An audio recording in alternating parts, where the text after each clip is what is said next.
সদরের লোহার গেটে ক্রমাগত ধাক্কা দিয়ে চলেছে কেউ।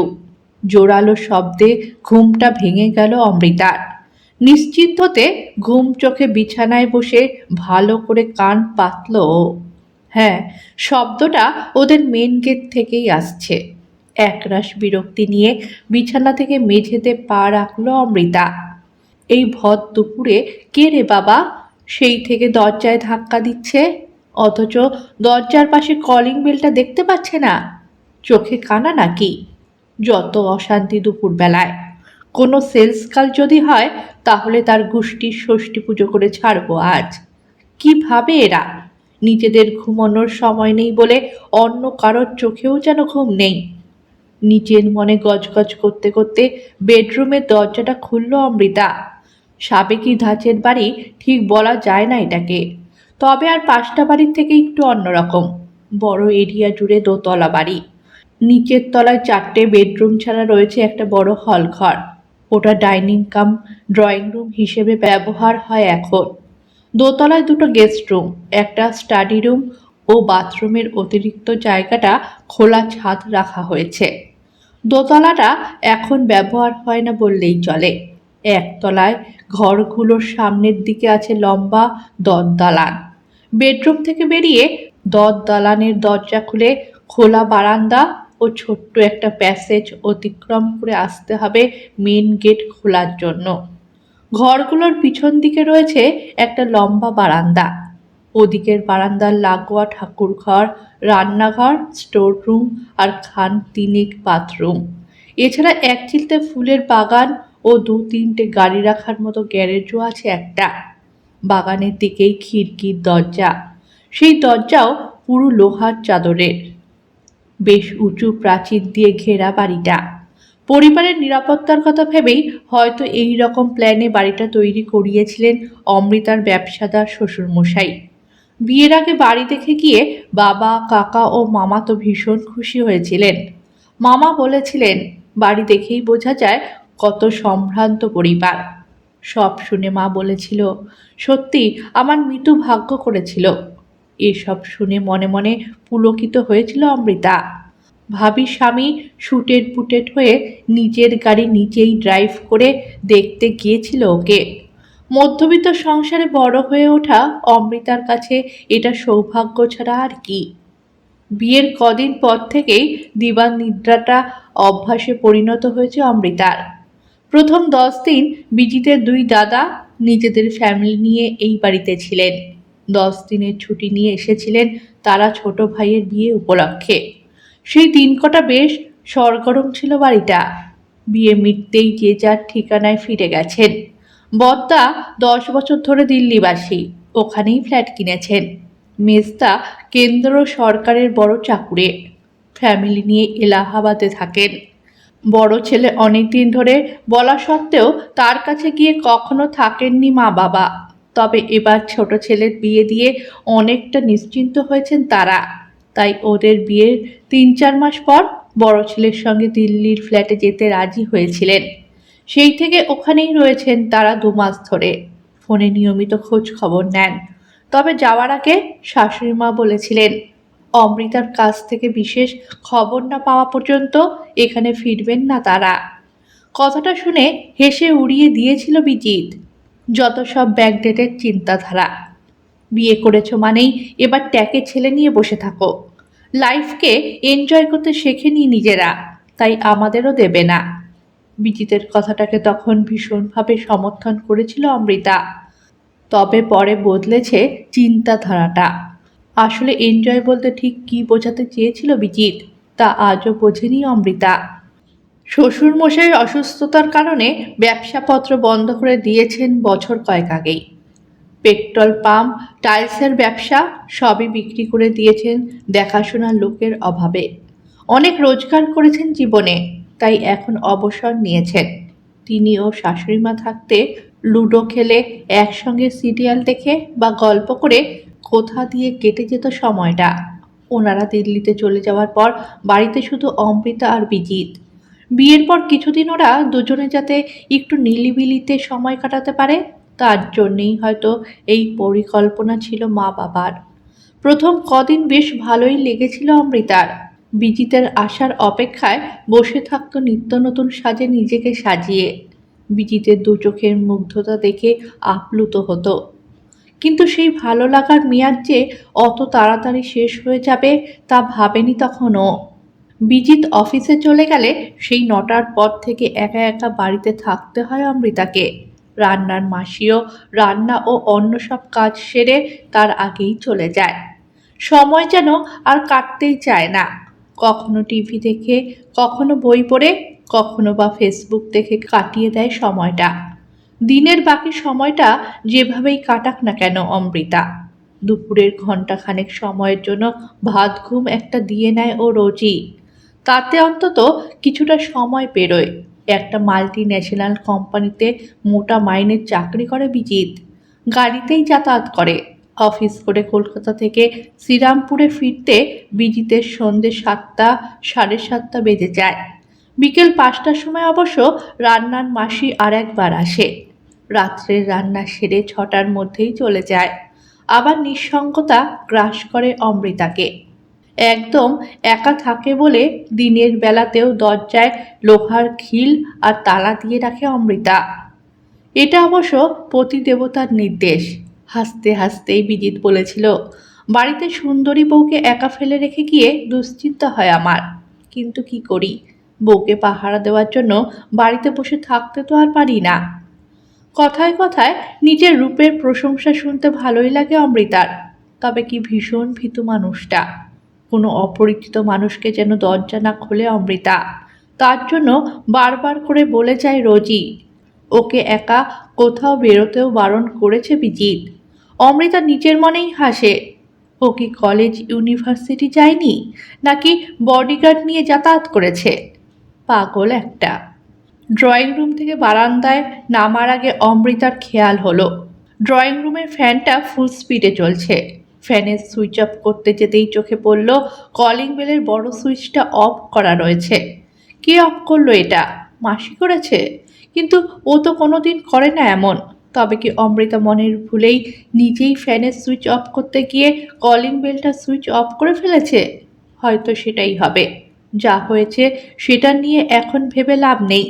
তাড়াতাড়ি বারান্দা থেকে নেমে ছোট প্যাসেজটা পেরিয়ে দরজার আই হলে চোখ রাখলো ও। কিন্তু এরপর যা দেখলো তাতে রীতিমতো চমকে উঠল অমৃতা বসু মল্লিক। কিছু কিছু কথা হয়তো জীবনের শেষ দিন পর্যন্ত ভুলতে পারা যায় না। রিতেশকে নিজের বিয়ের কার্ডটা কুরিয়ার করে পাঠিয়েছিল অমৃতা। নিজেদের বাড়ি থেকে মাত্র ২ কিলোমিটার দূরে রিতেশের বাড়ি। কখনো অটোয়, কখনো রিকশায়, কখনো বা রিতেশের বাইকে চেপে বহুবার গেছে অমৃতা ওই বাড়িতে। অথচ বিয়ের কার্ডটা দেওয়ার জন্য নিজে না গিয়ে কুরিয়ারে পাঠিয়েছিল। এটা করার পিছনে যে কারণটা ছিল তা বুঝতে অসুবিধা হয়নি রিতেশের। অমৃতা হয়তো ভেবেছিল এইভাবে নিমন্ত্রণ করলে অপমানিত বোধ করবে রিতেশ। স্বাভাবিকভাবেই নিমন্ত্রণ রক্ষা করতে আসবে না ও। আসলে মনে মনে ভয় পেয়েছিল অমৃতা। রিতেশের উপস্থিতিতে বন্ধুরা যদি বেফাঁস কিছু বলে বসে বিয়ের আসরে, তখন তো অপ্রস্তুত হতে হবে ওকে। তাছাড়া পাত্রপক্ষের কানে কিছু গেলে বিপত্তি আরও বেশি হবে। তার থেকে একেবারে ঝেড়ে ফেলে দেওয়াটাই ভালো মনে হয়েছিল পুরনো সম্পর্কটাকে। কিন্তু অমৃতার অনুমানকে ভ্রান্ত প্রমাণ করে বিবাহ বাসরে উপস্থিত হয়েছিল রিতেশ। ছাদনাতলা থেকেই অমৃতা লক্ষ্য করেছিল রিতেশকে। চোখাচোখি হয়েছিল দুজনের মাত্র একবারই। পরে ওকে আর খুঁজেছিল কিনা অমৃতা তা জানতে পারেনি রিতেশ। বন্ধুদের সঙ্গে মিলিতভাবে কোনো উপহার দিতে মন সায় দেয়নি ওর। একটা শাড়ি উপহার দিয়েছিল ও অমৃতাকে। নিজের পরিচিত একটা বুটিকে অর্ডার দিয়ে করিয়েছিল শাড়িটা। ডিজাইনটা নিজে এঁকে দিয়েছিল। আকাশ নীল রঙের সিল্ক থানের উপর সাদা বকের শাড়ি। শাড়ির প্যাকেটের মধ্যে নিজের নাম লিখে অমৃতার মায়ের হাতে দিয়ে এসেছিল উপহারটা। রিতেশ চেয়েছিল অমৃতার কাছ থেকে সারা জীবনের মতন দূরে সরে যাওয়ার আগে ওদের দুজনের ভালো লাগার একটা বিশেষ মুহূর্তকে কিছুটা সময়ের জন্য ধরে রাখতে। বছর চারেক আগে অমৃতার সঙ্গে পরিচয় হয়েছিল রিতেশের। উপযাচিত হয়েই আলাপটা করেছিল অমৃতা। ওদের গানের স্কুলে সেদিন রবীন্দ্র জয়ন্তী উপলক্ষে একটা সাংস্কৃতিক অনুষ্ঠান হয়েছিল। গীতি আলেখ্যতে আরও অনেকের সঙ্গে গান গেয়েছিল অমৃতা। আবৃত্তি ও ভাষ্যপাঠ করেছিল রিতেশ। রিতেশের কণ্ঠস্বর ও বাচনভঙ্গিতে মুগ্ধ হয়েছিল অমৃতা। সেদিনই জানতে পেরেছিল ও রিতেশের পরিচয়। ওই স্কুলের সঙ্গীত শিক্ষক তথা প্রতিষ্ঠাতা পরিমল চ্যাটার্জির একমাত্র ভাগ্নে রিতেশ গোস্বামী। রিতেশ তখন বিএসসি পাশ করে চাকরির ইন্টারভিউ দিতে শুরু করেছিল। তবে রিতেশের সবচেয়ে বড় পরিচয় ছিল ও একজন ভালো আবৃত্তিকার। অনুষ্ঠানের শেষে পরিমল স্যার নিজের ভাগ্নের প্রশংসা করে বলেছিলেন, তোরা তো জানিস না আমার এই ভাগ্নের গুণের কথা। প্রচুর প্রাইজ পেয়েছে রিতেশ আবৃত্তির জন্য। বলেছিলাম আজকের অনুষ্ঠানটার জন্য একদিন অন্তত রিহার্সাল দিতে। স্ক্রিপ্টটা নিয়ে যাওয়ার সময় বলল, রিহার্সাল লাগবে না, একেবারে স্টেজেই ম্যানেজ করে নেব। তুমি কিচ্ছু ভেবো না। আসলে এসব ওর কাছে একেবারে জলভাত। লাজুক গলায় রিতেশ বলেছিল, তুমি কিন্তু খুব বাড়াবাড়ি করছো মামু। বলার মতন তেমন কিছু কথা নয় এটা। তুমি তোমার ছাত্র ছাত্রীদের জানিয়ে দাও আমার আসল পরিচয়। আমি আসলে গুড ফর নাথিং, একটা বেকার ছেলে। ঠোঁটের কোণে হাসি এনে অমৃতা বলেছিল, আপনি তো দেখছি বিনয়ের অবতার। অত সুন্দর পারফরমেন্সের পর প্রশংসাটা আমাদের সকলের কাছ থেকেই প্রাপ্য আপনার। এরপর সবাই এক বাক্যে উচ্ছ্বসিত প্রশংসা করেছিল রিতেশের ভাষ্যপাঠের ও আবৃত্তির। সকলের কাছে বিদায় নিয়ে নিজের সাইকেলটা নিয়ে বেরিয়ে গিয়েছিল রিতেশ। সেদিনে সেই আলাপের সূত্র ধরে রিতেশের সঙ্গে ঘনিষ্ঠতা হতে বেশি সময় লাগেনি অমৃতার। গানের স্কুলে বা কলেজের বন্ধুরা সবাই জেনে গিয়েছিল ওদের প্রেমের কথা। ওদের প্রেম পর্ব চলাকালীনই রিতেশ ক্ল্যারিক্যাল ক্যাডারের চাকরিটা পেয়েছিল ইউনাইটেড ব্যাংকে। আর অমৃতা মাস্টার্স কমপ্লিট করেছিল। তারপরই ওরা বিয়ে করার প্ল্যান করেছিল। রিতেশের নতুন বাইকে চেপে এদিক সেদিক ঘুরে বেড়াতো তখন অমৃতা। একদিন ওরা চলে গিয়েছিল একটা নদীর চরে। খোলা আকাশের নিচে পাশাপাশি বসেছিল দুজনে। রিতেশের আবদার রাখতে অমৃতা গান গেয়েছিল, শুধু তোমার বাণী নয় গো হে বন্ধু হে প্রিয়, মাঝে মাঝে প্রাণে তোমার পরশখানি দিও। নীল আকাশের মধ্যে উড়ে যাওয়া সাদা বকের শাড়ি দেখে মুগ্ধ হয়ে গিয়েছিল অমৃতা। নিজের উচ্ছ্বাস ধরে রাখতে পারেনি। আবেগ জড়ানো গলায় বলেছিল, নীল আকাশের বুকে যেমন নিশ্চিত মনে উড়ে বেড়াচ্ছে সাদা বকেরা, তেমনি আমি উড়ে বেড়াতে চাই তোমার ওই আকাশের মতন উদার বুকে। দেবে তো আমাকে ওখানে ঠাঁই? রিতেশ বলেছিল, তুমি এই বুকে ঠাঁই নিলে তো এই অধম ধন্য হবে। সন্ধ্যা হয়ে এসেছিল। রিতেশ উঠতে গেলে বাধা দিয়েছিল অমৃতা। ওরই অনুরোধে কবিগুরুর বলাকা কবিতাটা আবৃত্তি করেছিল রিতেশ। বাড়ি ফেরার আগে ওকে জড়িয়ে ধরেছিল অমৃতা। রিতেশ ওর ভালোবাসার চিহ্নস্বরূপ প্রথম চুম্বন এঁকে দিয়েছিল অমৃতার সুচারু কপালে। অমৃতার বিয়ের নিমন্ত্রণ পত্রটা পেয়ে চমকে উঠেছিল রিতেশ। মনে হয়েছিল এও কি সম্ভব। একবার জানানোর পর্যন্ত প্রয়োজন বোধ করেনি অমৃতা। বিয়েটা হচ্ছে ওর মতে না অমতে সেটাই বুঝতে পারছিল না রিতেশ। পাগলের মতন ছুটে গিয়েছিল ও অমৃতাদের বাড়ি। গিয়ে ওর বৌদির মুখে শুনেছিল অমৃতা বাবা মায়ের সঙ্গে বিয়ের গয়না কিনতে গেছে। বাড়ি ফিরে অমৃতার সবচেয়ে কাছের বন্ধু প্রীতির সঙ্গে ফোনে কথা বলেছিল। তখনই জেনেছিল সবটুকু। অমৃতা রিতেশের সঙ্গে নিজের সম্পর্কের কথা বাড়িতে কাউকে জানায়নি। শুধু তাই নয়, নিজে যথেষ্ট খুশি এই বিয়েতে। বন্ধুদের কাছে হাসতে হাসতে নাকি বলেছে, 4 চাকার বদলে 2 চাকা আর অফিসারের বদলে ক্লার্ককে বেছে নিয়ে মূর্খামি করতে রাজি নই বাবা। প্রেম হচ্ছে কল্পনা আর বিয়েটা বাস্তব। কল্পনায় না ভেসে বাস্তবের জমিতে নিজের একটা শক্তপোক্ত জায়গা করে নেওয়াটাই বুদ্ধির কাজ। বিশ্বাস করতে কষ্ট হচ্ছিল কথাটা, তবুও যেটা ঘটতে চলেছে সেটা তো আর মিথ্যে নয়। তাই কষ্ট হলেও ব্যাপারটাকে নির্বিবাদে মেনে নিয়েছিল রিতেশ। অমৃতাকে কি উপহার দেওয়া যায় ভাবতে ভাবতেই হঠাৎ প্ল্যানটা এসেছিল মাথায়। স্মৃতির পর্দা সরিয়ে 5 মাস আগের সেই সন্ধ্যায় ফিরে গিয়েছিল ও। নীল আকাশের বুকে ভেসে বেড়ানো বলাকার ছবি আঁকার চেষ্টা করেছিল অপটু হাতে। শাড়িটার অর্ডার দেওয়ার সময় নিজের আঁকাটা দিয়ে বুঝিয়ে দিয়েছিল ডিজাইনটা কেমন হবে। শাড়ির প্যাকেটের ওপর একগুচ্ছ সাদা গোলাপ আটকে দিয়েছিল স্যালোটেপ দিয়ে। কনের সাজে কেমন লাগছে প্রিয়তমাকে তা দেখার ইচ্ছাকে দমন করতে পারেনি ও। তবে উপহারটা দিয়ে কিছু না খেয়েই চলে এসেছিল। সে রাত্রে ঘুম আসেনি ওর চোখে, বারবার মনে পড়ে যাচ্ছিল অমৃতার বলা কথাগুলো।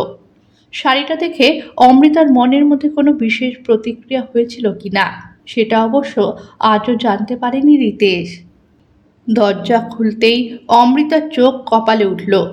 এ কী অবস্থা বিজিতের! দুটো মানুষ দুদিক দিয়ে ওকে ধরে দাঁড়িয়ে আছে গেটের সামনে। কি হয়েছে বিজিতের বুঝতে পারছে না, কিন্তু তার থেকে বড় বিস্ময়টা অপেক্ষা করছিল ওর জন্য। এই দুজনের মধ্যে একজন অপরিচিত হলেও অন্যজনকে বিশেষ পরিচিত বললেও হয়তো কম বলা হবে। রিতেশকে এভাবে দেখবে কখনো প্রত্যাশা করেনি অমৃতা। তবু বিজিতের সামনে ওকে না চেনার ভান করে অস্থিরভাবে বিজিতের দিকে এগিয়ে এলো। কি হয়েছে তোমার বিজিত? অ্যাক্সিডেন্ট? তোমার গাড়ি কোথায়? আমি যে কিচ্ছু বুঝতে পারছি না। বলো কি হয়েছে? প্রশ্নগুলো একটানা করে গেল অমৃতা। বিজিত একবার ঘোলাটে চোখে তাকালো, কিন্তু কোনো কথা বলল না। নিরুত্তাপ গলায় অমৃতার কথার উত্তরটা দিল রিতেশ। অত অস্থির হবেন না ম্যাডাম, এসব আপনাকে মানায় না। কত সম্ভ্রান্ত পরিবারের বউ আপনি। দমকা হাওয়ায় ভেঙে যায় আমাদের মতো পলকা গাছের ডাল। মহীরুহ প্রলয় ঝড়কেও অনায়াসে সামলে নিতে পারে। উনি ঠিক আছেন, রেস্ট নিলেই একেবারে ঠিক হয়ে যাবেন। সুস্থ হয়ে ওনার গাড়িটা উনি নিজেই আনিয়ে নিতে পারবেন। বাকি যা জিজ্ঞাসা আছে আপনার পরে ওনার কাছেই জেনে নেবেন।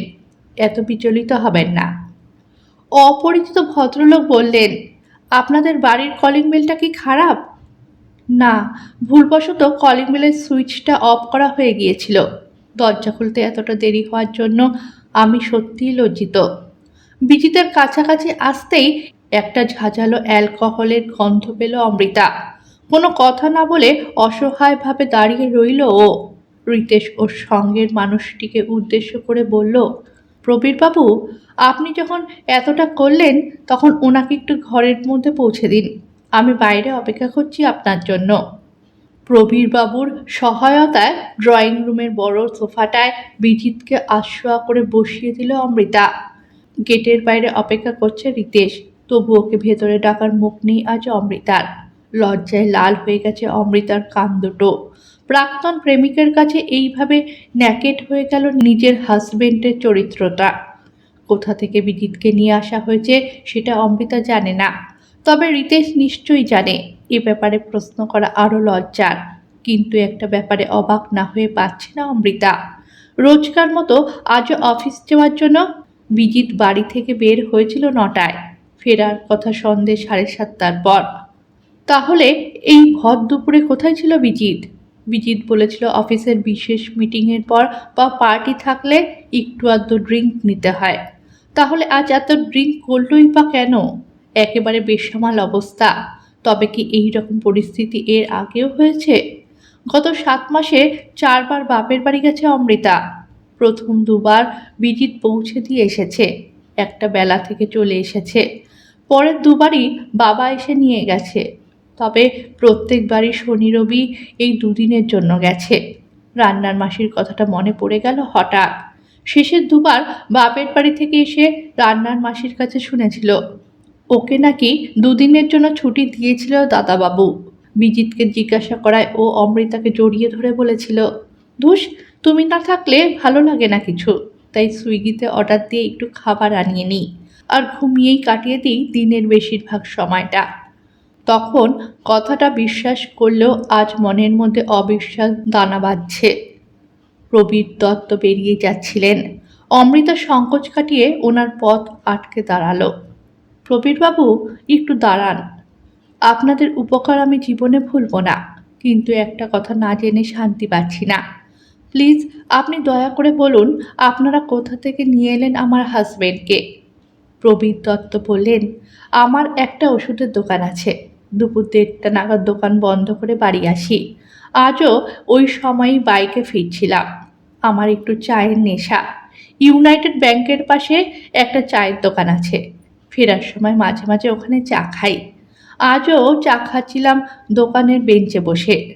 লাঞ্চের সময় ওখানেই চা খাচ্ছিলেন রিতেশবাবু। উনি ইউনাইটেড ব্যাংকের ওই শাখার অ্যাসিস্ট্যান্ট ম্যানেজার। ওই ব্যাংকের আমার অ্যাকাউন্ট থাকায় ভালো করে চিনি ওনাকে। অমায়িক মানুষ, ভীষণ হেল্পফুল। চা খেতে খেতে কথা বলছিলাম আমরা। তখনই দোকানের কাছাকাছি একটা গাড়ি এসে দাঁড়ায়। গাড়িটা চালাচ্ছিলেন একজন ভদ্রমহিলা।